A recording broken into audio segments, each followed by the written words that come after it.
Market में basically क्या है, हम देखते हैं कि हम मार्केट, अगर आपको मैं पूछूं कि मार्केट में हम लोग क्या कर रहे हैं, वैसे मार्केट क्या है पूरी दुनिया में, हम देखते हैं मार्केट को डिफाइन करते हैं आसान वर्ड में। मेरे पास ये चीज है, मैंने इसे बनाना शुरू किया, अब ये चीज उस वहां तक पहुंचने धीरे धीरे हो जाएगी। ऐसे आप उस बंदे ने ये चीज नहीं लेनी जिसको नहीं चाहिए, ऐसे ही ये मार्केट की बात मैं करूं। अब इसी तरह हर चीज की मार्केट है, फूड की मार्केट है, क्लोथिंग की मार्केट, आप दुनिया में कोई चीज बात करें उसकी क्या है मार्केट।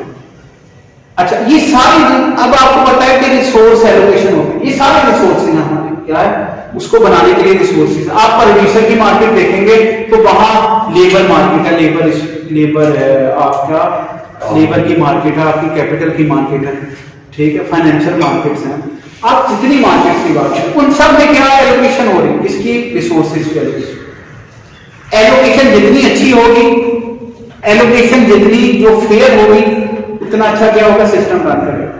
अब इसका मतलब है एलोकेशन ऑफ जो अपार्टमेंट है, ये अपार्टमेंट है, ये एलोकेट होने 10 अपार्टमेंट थे, 15 बंदों में एलोकेट होने, इस तरह एलोकेट करेंगे, प्रोड्यूसर भी बेनिफिट हो और कंज्यूमर भी, सबसे बेस्ट है, दोनों बेटर होते हैं, ठीक।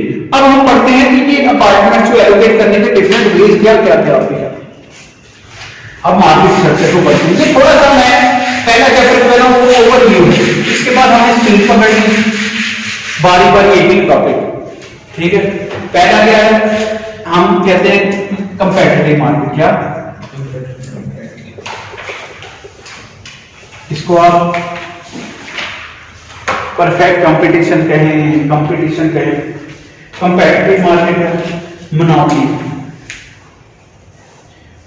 अच्छा, मोनोपोली में दो तरह इसने बताया, डिस्क्रिमिनेशन, मोनोपोली में डिस्क्रिमिनेशन, और एक है ऑर्डनरी मोनोपोली, और फिर दूसरा है रेंट कंट्रोल, इसमें गवर्नमेंट इंटरव्यू करे, रेंट कंट्रोल कर ले, ठीक। अब हम इसको थोड़ा थोड़ा पढ़ते हैं, पढ़ेंगे डिटेल में बाद में, पहले थोड़ा थोड़ा पढ़ते। कंपेटिटिव मार्केट क्या थी, जहां कंपटीशन कहां होता है, कंपटीशन आपकी क्या कहां होता है, दे रहा लार्ज नंबर ऑफ बायर्स, दे रहा लार्ज नंबर ऑफ, दोनों तरफ कंपटीशन हो, सिर्फ एक तरफ ना हो। अच्छा, ये कंपटीशन क्यों होगा, किसी को ना आने से रोकना, ना किसी को जाने से। लार्ज नंबर तब होंगे जब हम ना किसी को आने पे रोक रहे हैं। अच्छा, ओवरऑल जब मार्केट की बात करते हैं तो मार्केट में एक चीज डिटरमिन होती है, दैट इज प्राइस। हम हमेशा प्राइस करते हैं, there is no control over price, competition ना लगा लें, एंट्री के एग्जिट लगाएं, अच्छा बैरियर लगाए ना लगाए, एक ही मकसद है, प्राइस को आजाद छोड़ना कि नहीं छोड़ना। अगर तो प्राइस आजाद है तो कंपटीशन, प्राइस पे किसी का कंट्रोल नहीं।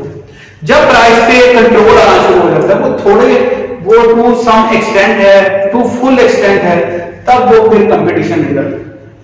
वो किसी भी तरह आप देखें, large number of buyer sellers होने का मतलब है कि प्राइसेस जो है उसमें वेरिएशन नहीं होगी। सारे लोग, मेरे में लड़ नहीं सकता, मैं एक मार्केट में है जहां पहले से लोग चीज बेच रहे हैं, मैं कैसे बैठूंगा नई प्राइस के साथ, मेरे लिए मुश्किल है। अच्छा, कम भी करूंगा तो उनसे तो लॉस होगा, ज्यादा करूंगा तो फिर भी लॉस होगा। ऐसी मार्केट जिसमें प्राइस कंट्रोल नहीं होगा, ठीक है। अच्छा, मोनोपोली जो है, उसके बाद जो भी टाइप है मार्केट उसमें क्या होता है, प्राइस कंट्रोल, किसी न किसी का। ओलिगोपोली है, कम होगा लेकिन होगा जरूर। अच्छा, मोनोपोली है, उसमें ज्यादा होगा लेकिन होगा जरूर।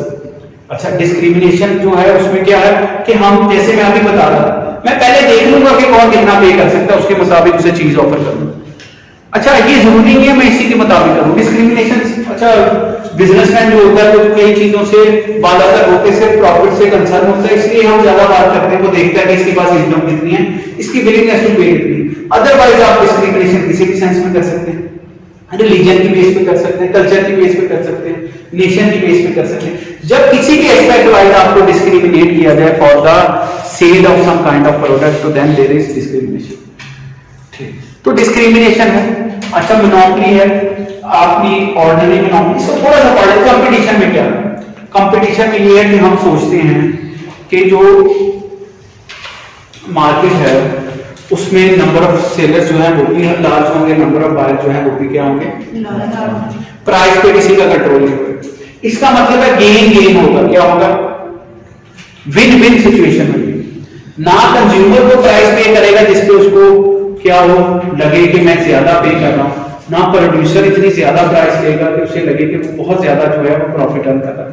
नॉर्मल प्रॉफिट प्रोड्यूसर को गेन करेगा तो जो दोनों का वेलफेयर है वो क्या होगा, डिस्टर्ब नहीं होगा।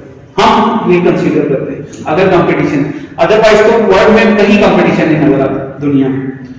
कोई जो ये असम्पशन है, मतलब जो स्ट्रिक्टली असम्पशन है, थोड़ी बहुत असम्पशन कहीं मिलती है, थोड़ी बहुत नहीं मिलती। ठीक, अच्छा फिर दूसरी बात क्या है, दूसरी मोनोपोली है। मोनोपोली में क्या है, मोनोपोली में अच्छा आप कभी सोचिएगा मोनोपोली और कंपटीशन, कंपटीशन में जिस बंदे को जो चाहिए होता है वो मिल जाता है। मोनोपोली में जिस बंदे, अगर 50 बंदों को कोई चीज चाहिए तो 20 बंदों को मिलेगी। मोनोपोली इसलिए मोनोपोली है कि डिमांड पूरी नहीं हो रही। अगर डिमांड पूरी, वो मोनोपोलिस्ट भी डिमांड पूरी नहीं करेगा, अगर वो करेगा तो वो दोबारा उसमें आ जाएगा, जैसे उसकी प्रॉफिट कम हो जाएगा।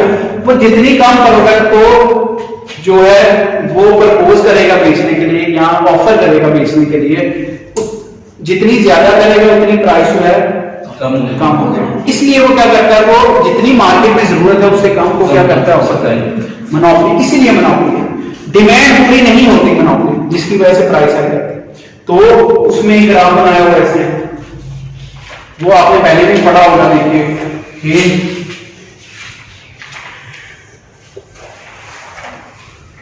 ये है जो मोनोपोली का, ये रेवेन्यू होगा उसका।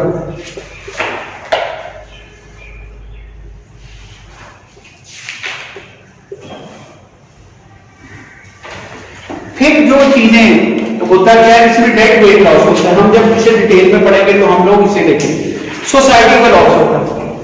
अच्छा सोसाइटी को, अब हम जब सोसाइटी की, अच्छा पहले हम पढ़ रहे हैं डिस्क्रिमिनेशन, फिर रेंट कंट्रोल। रेंट कंट्रोल क्या है, गवर्नमेंट ने रेंट कंट्रोल करना शुरू कर दिया, गवर्नमेंट ने रेंट कंट्रोल करना, तो उसमें भी लॉस की गुंजाइश है। किसको, यहाँ पर प्रोड्यूसर को होगा, यहाँ अगर रेंट, अब देखिए जब रेंट कंट्रोल करेगा तो वो इस, अच्छा जब वो रेंट कंट्रोल करेगा तो इस पॉइंट से जो पॉइंट एग्जिस्ट कर रहा है, यहां तो इससे ऊपर वाली रेंट होगा, यहां इससे दो ही पॉसिबिलिटी ना, एस ये रेंट तो पहले एग्जिस्ट कर रहा है। अगर कोई कंट्रोल करना चाह रहा है तो इसका मतलब है वो इक्विलिब्रियम से ज्यादा प्राइस लेना चाह रहा है या कम लेना चाहिए। गवर्नमेंट जो है वो यहां तो हाई प्राइस इंपोज करेगी, यहां क्या करेगी, अगर नीचे करेगी तो फिर किसको फायदा होगा, कंज्यूमर को फायदा होगा, और लॉस किसको होगा, इसमें करेगी तो फिर there will be some kind of inequality. हम जो बात हम कहते हैं कि किसी को जब ऐसे डिस्टर्ब होगा तो then there will be dead weight loss. इसकी तो लाइव एग्जांपल भी हम कोरोना के दिनों में देखने को मिली। ठीक है, बड़ी चीजें छोड़ देंगे, सोसाइटी को लॉस। अब हम बात करते हैं सोसाइटी के फायदे की। अब हम ये देखिए बात निकली सोसाइटी के फायदे को। अगर मैं कहूं, क्या आप लोगों से, मैं अक्सर बच्चों से पूछता हूं, आप सारे बच्चे बैठे नहीं यहाँ, मैं आपसे पूछता हूं कि आपकी जिंदगी का क्या पर्पस है, आपने क्या बनना है, बताइए। है मैं सीधे ना, क्या बनना भी आप में, हमें कोई बंदा है जो कुछ दिमाग में मैंने ये बनना है, क्या बनना, टीचर। अच्छा इसने टीचर बना, इसका मतलब है इसके दिमाग में मैक्सिमम पॉइंट क्या है, इसके दिमाग में क्या है, एक लेवल इसने सेटिस्फेक्शन लेवल बना लिया। इसने कहा मैं टीचर बनूंगा तो I will be the happiest person of the world. अच्छा बेशक ये बन के ना हो, बन के ये कुछ और सोचना शुरू कर दो, लेकिन इस वक्त क्या है, आप में से अक्सर बच्चे जो है, अच्छा मैं सीजीपीए की बात करता हूं, मैं कहता हूं आप में से किसी बच्चे की हाईएस्ट सीजीपीए कितनी लेना चाह रहा है, 4/4। इसका मतलब है कुछ क्राइटेरिया सेट किया ना। मैं कहूंगा कि यार इस क्लास में एक बंदा आता था यार बेटा अच्छा बच्चा, वो कहता हम किसी की बताइए गति 4/4 कहते यार ये बहुत इंटेलिजेंट बच्ची हुई, उसके दिमाग में और कोई कंसीडर, उसने कहा बहुत, इसका मतलब है 150 की सम क्राइटेरिया।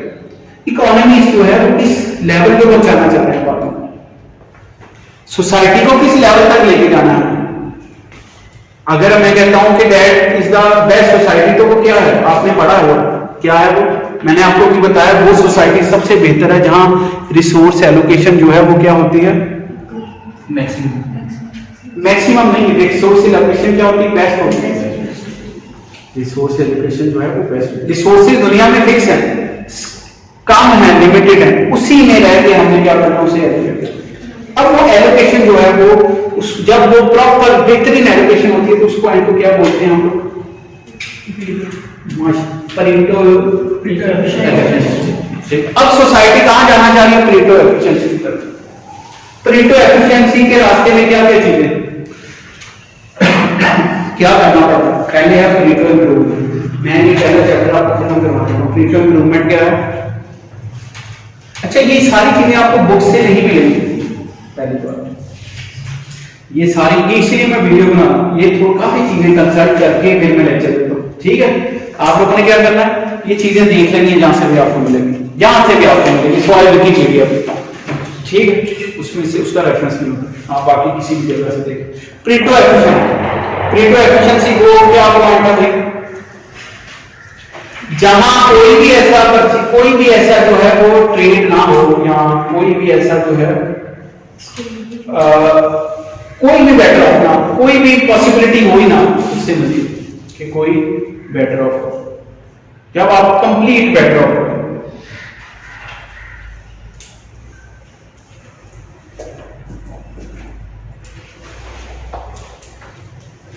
अच्छा, हम थोड़ा सा इसको एक्सप्लेन करते हैं ताकि आपको ज्यादा आसानी हो। मुझे लगता है कि मैं शायद आपको ठीक समझा नहीं पाया परेटो एफिशिएंसी।